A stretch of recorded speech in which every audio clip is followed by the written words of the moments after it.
Multiple news outlets are reporting that the FBI has opened an investigation of COVID-19 nursing home deaths in New York under the leadership of Governor Andrew Cuomo.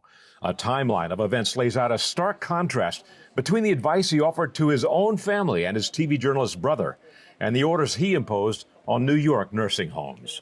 2 weeks ago, that I even mentioned, my mother was at his house. And I said, that is a mistake. Yeah, I feel bad she's cooped up in the apartment too, but you bring her to your house, you expose her to a lot of things. You have the kids there, you have your wife there, you're coming and going, your wife is coming and going. And you could expose mom to the virus. 6 days before that March 31st, 2020 press conference on March 25th, even as the virus was known to be a grave threat in nursing homes, Governor Cuomo issued a statewide directive. It said, quote, "No resident shall be denied readmission or admission to the nursing home solely based on a confirmed or suspected diagnosis of COVID-19. That directive was issued out of concern that New York hospitals were filling to capacity, and there would be nowhere else to place COVID-positive nursing home patients just released from hospitals. In fact, the week before that directive, on March 18th, 2020, the Trump administration announced that the hospital ship USNS Comfort would be deployed to New York. On March 23rd, 2020, Cuomo announced that the massive Javits Center would be transformed into a field hospital. And in early April, Trump approved Cuomo's request to treat COVID patients there. But by April 9th, the New York Post reported both facilities were mostly empty. Defense officials blamed the bottleneck, quote, partly on state health officials initially saddling the feds with a 15-page list of instructions detailing which patients can be admitted.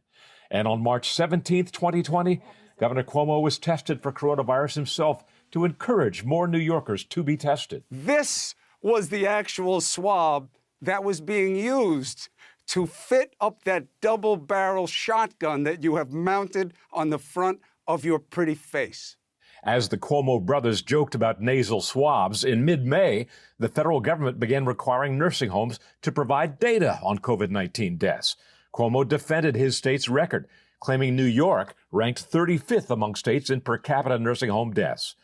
Unpersuaded, the state legislature commenced hearings, but Cuomo's state health director, Howard Zucker, refused to provide a total number of COVID deaths, claiming that number was still being, quote, audited. On August 12th, the Associated Press reported New York nursing home deaths may be more than 11,000, almost double what the state was then claiming. On August 20th, Cuomo deflected accusations of an undercount.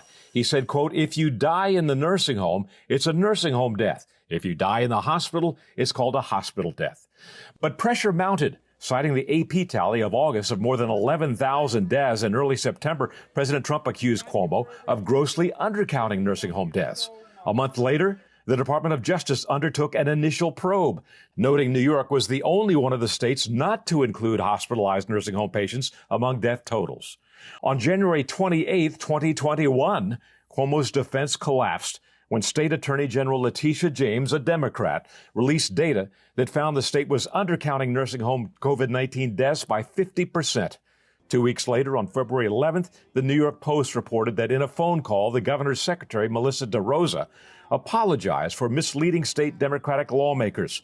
She said Cuomo's administration froze out of fear that the real information would be, quote, used against us. I'm sorry, I think we gotta just finish. Democratic Assemblyman Ron Kim is now claiming the governor threatened him for speaking out against the handling of nursing home deaths. He spent 10 minutes berating me, yelling at me, threatening me and my career, my livelihood. A senior aide to the governor told the NBC affiliate in New York that Kim is lying and denies any threats were made. Last June, when he was questioned about his nursing home directive and nursing home deaths, Cuomo blamed Republicans and the Trump administration. We had more people die because the federal government missed the boat and never told us that this virus was coming from Europe and not from China. Now, many in his own party are blaming him and the Cuomo administration, which long claimed to be relying on facts and science, is finally acknowledging that over 15,000 New Yorkers died from coronavirus in nursing homes as of February 9th. Doug McKelway for the Washington Examiner.